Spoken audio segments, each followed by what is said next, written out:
అదే RTV app వార్తల్ని క్షణాల్లో చదివే అవకాశం ఉంటుంది. ఒక న్యూస్ పేపర్, ఒక టెలివిజన్ ఛానల్ మీ చేతుల్లో ఎప్పుడూ ఉంటాయి. Morning very good.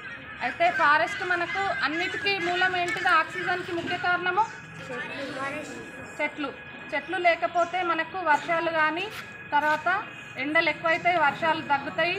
అంతేకాకుండా సీజనల్గా వచ్చే ఇవన్నీ ఇన్ టైంలో రాకపోతే సీజనల్గా వచ్చే రకరకాల వ్యాధులు కూడా వస్తాయి. కాబట్టి ఫస్ట్ మనం వాటిని కాపాడుకోవాలి. అడవులను కాపాడుకోవాలంటే అడవులను అగ్నిబారి నుండి రక్షించుకోవాలి. కాబట్టి ఈరోజు మొదట మేము ఫస్ట్ సమ్మర్ సీజన్ వింటర్ అయిపోగానే వింటర్లో ఏమవుతుంది?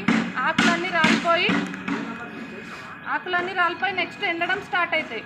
అంతే అగ్ని ప్రమాదాలు స్టార్ట్ అవుతుంటాయి. ముఖ్యంగా రామాయంపేట రేంజ్ పరిధిలోని అక్కనపేట సెక్షన్లో ఏంటంటే రోడ్ సైడ్ అటు ఇటు వెళ్ళే వాహనదారులు ఉంటారు కదా, వాళ్ళు బీడీలు సిగరెట్లు అవన్నీ తాగి సడన్గా అనుకోకుండా వేసి వెళ్తే ఏమవుతుంది? అగ్గి మొత్తము స్టార్ట్ అయ్యి అడవిలోకి ప్రాకపోతుంది. కాబట్టి వాటి నుండి అడవులను రక్షించుకోవడం మన అందరి బాధ్యత. ముఖ్యంగా పిల్లలు నేటి పిల్లలే రేపటి పౌరులను అందరు అంటారు. కాబట్టి మేము ఈ స్కూళ్ళల్లో కూడా అవేర్నెస్ ప్రోగ్రామ్ కండక్ట్ చేయడం జరుగుతుంది. ఈరోజు అక్కనపేట హై స్కూల్లో మేడం వాళ్ళు మాకు అవకాశం ఇచ్చినందుకు మేడం గారికి అటవీ శాఖ తరఫున రామాయంపేట రేంజ్ తరఫున ప్రత్యేక ధన్యవాదాలు తెలుపుతున్నాం. మేడం, ఇప్పుడు మేడం చెప్పినట్టుగా ఇప్పుడు వచ్చేటువంటి సీజన్ అనేది సమ్మర్ సీజన్ అమ్మ. సమ్మర్ సీజన్ కాబట్టి ఏమవుతుందంటే మన ఈ చెట్లకు ఉండేటువంటి ఆకులు కానీ ఇవన్నీ ఎండిపోతుంటాయి. మన విలేజ్ పక్కన ఏమైతుంది? ఫారెస్ట్ ఉన్నది. ఈ రోడ్ హైవే కొత్త విలేజ్ అంటే బండి మీద వెళ్ళే వాళ్ళు కానీ నార్మల్ ఫార్మర్స్ కానీ ఏం చేస్తారంటే బీడీ తాగడం కానీ నార్మల్ కొందరంటే ఊరికే టైంపాస్కి అయినా నిప్పు పెట్టడం కానీ ఇంకో రకంగా ఇంకా వేరే రకాలుగా కూడా ఏమవుతుందంటే నిప్పు పెట్టడం జరుగుతుంది. ఇలా నిప్పు పెట్టడం ఏమవుతుందంటే ఈ నిప్పు అంతా ఏమైతే అడవి లోపలికి వెళ్ళిపోతాయి. అడవిలో ఎన్నో రకాల జంతువులు ఉంటాయి, ఎన్నో రకాల ఎనిమల్స్ జంతువులు కానీ రకరకాలటువంటి బయోడైవర్సిటీ కంప్లీట్గా అడవిలోనే ఉంటుంది. కాబట్టి ఏమవుతుంది? ఈ ఫైర్ అనేటువంటి లోపలి వెళ్ళిపోవడం వల్ల ఆ మొత్తం అనేటువంటి డ్యామేజ్ అయిపోతుంది. అడవులు అనేటువంటి నాశనం అయిపో మానవాళికి ఇబ్బంది కలుగుతుంటుంది. కాబట్టి మేము ఏం చేస్తున్నామంటే ఈ ఫారెస్ట్ డిపార్ట్మెంట్ తరఫున ఈ అవేర్నెస్ ప్రోగ్రామ్ అంటే ఈ మంటలు అనేటువంటి ఎలా వ్యాపిస్తాయి, వ్యాపించినప్పుడు దానికి తీసుకోవాల్సిన చర్యలు ఏమిటి అనేటువంటి దాని గురించి మేము అవగాహన కల్పిస్తూ ఈ ప్రతి ఒక్క గ్రామ పంచాయతీకి మేము తిరగడం జరుగుతుంది. మీకే ఎందుకు కండక్ట్ చేస్తున్నామంటే పిల్లలు ఒక్కొక్కరు మీ పిల్లలు మీ గనక నేటి బాలలే రేపటి పౌరులు అవునా కదా. కాబట్టి మీరు ఒక్కొక్కరు 10 మందికి అవేర్నెస్ కలిగిస్తారు, 10 మందికి చెప్పగలుగుతారు. మీ ఇంట్లో కానీ బయట కానీ ప్రతి మందికి చాలామందికి అవేర్నెస్ కలిగిస్తే మనం అడవులను కాపాడుకోగలుగుతాం. అదేవిధంగా ఈ యొక్క అడవిలో కనుక నిప్పు వచ్చిందనుకోండి, ఏం చేస్తారు? మీరు చూస్తూ ఊరుకోకుండా పక్కనే ఉండేటువంటి సరౌండింగ్ ఉండేటువంటి పీపుల్స్ వాళ్ళని తీసుకెళ్ళి ఈ ఆకుల ద్వారా దాన్ని ఆర్పివేయడానికి ప్రయత్నం చేయాలి ఇమీడియట్లీ. లేదంటే మనం ఆ ఫారెస్ట్ డిపార్ట్మెంట్కు ఫోన్ చేయాలి, లేదంటే ఫైర్ డిపార్ట్మెంట్ ఫోన్ చేసినా కానీ మేము రావడం జరుగుతుంది, ఆర్పివేయడం జరుగుతుంది.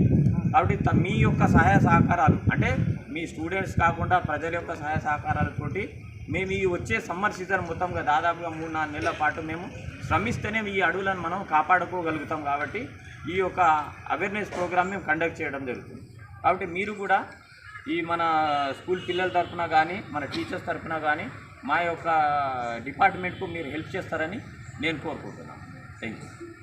అటవీ శాఖ నుండి విచ్చేసిన అధికారులకు మరియు పాఠశాల సిబ్బందికి విద్యార్థులకు ఉదయకాల శుభాకాంక్షలు. ఈరోజు మనం ఒక చెట్టు పెట్టాలి అంటే ఒక చిన్న మొక్క పెరిగి పెద్ద కావడానికి దాదాపు 20-25 సంవత్సరాలు పడుతుంది. కానీ అనుకోకుండా వచ్చిన నిప్పు రవ్వల వల్ల అది పూర్తిగా కాలిపోతుంది. ఒక చెట్టు పెంచడం ఎంత కష్టం అన్నది మీ అందరికీ తెలుసు. ప్రతి సంవత్సరం మనం స్కూల్లో రకరకాల చెట్లు పెడుతూ ఉంటాం. అందులో చాలా వరకు మనం కోల్పోతున్నాం, కొన్ని మాత్రమే మనకు దక్కుతున్నాయి. కానీ ఈ అనుకోకుండా జరిగే ఈ అగ్ని ప్రమాదం వల్ల అడవి దెబ్బతినకుండా తీసుకోవాల్సిన జాగ్రత్తల గురించి మా పిల్లలందరికీ వివరించిన మీ అందరికీ ధన్యవాదాలు సార్. ప్రతి పిల్లలు కూడా మీరు ఈరోజు ఉన్నదాన్ని ఇంటికి వెళ్ళి మీ పేరెంట్స్కి, మీకు తెలిసిన వాళ్ళకి, మీ చుట్టుపక్కల వాళ్ళకి అవగాహన కల్పించండి. అప్పుడే మనం అడవులను పరిరక్షించుకోగలం.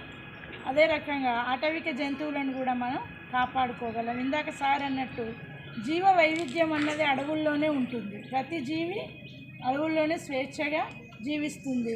అడవులే కనుక లేకపోతే ఆ జంతువులన్నీ మన ఊళ్ళ మీద పడి అది మనకి ఇబ్బందికరమైన విషయమే.